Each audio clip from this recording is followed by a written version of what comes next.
جن لوگوں کی نظریں ناپاک رہتی ہیں ان کا حافظہ کمزور ہو جاتا ہے، جن لوگوں کی نظریں ناپاک رہتی ہیں ان کی عبادت کی لذت چلی جاتی ہے، جن کی نظریں ناپاک رہتی ہیں وہ لوگ ذہنی طور پر اور قلبی طور پر تھوڑے تھوڑے پریشان رہنے لگ جاتے ہیں۔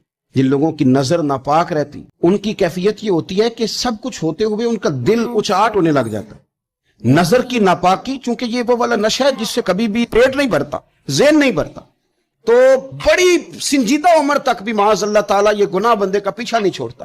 نظر کی صفائی، میرے نبی پاک علیہ السلام نے فرمایا، مسند امام احمد بن حنبل میں کیا خوبصورت لفظ ہیں، حضور نے فرمایا تیری نظر اگر کسی جگہ پڑ گئی تو واپس کر لے اور اللہ سے ڈر جا۔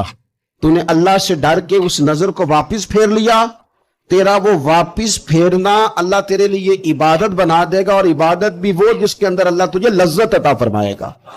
نبی پاک صلی اللہ علیہ وسلم نے 4 رکعتوں والی نماز پڑھائی تو 2 رکعتوں پہ سلام پھیر دیا۔ صحابہ خاموش ہے، سارے چپ، ہم نہیں بولتے۔ ایک صحابی تھے، ان کا نام تھا حضرت ذوالجدین رضی اللہ عنہ، ان کے ہاتھ ذرا لمبے تھے۔ ایک دن حضور نے فرمایا یا ذوالجدین، اور لمبے ہاتھوں والے۔ پھر پوچھتا آپ کا نام کیا ہے، تو کہتے نام وہی ہے جو نبی پاک نے رکھ دیا۔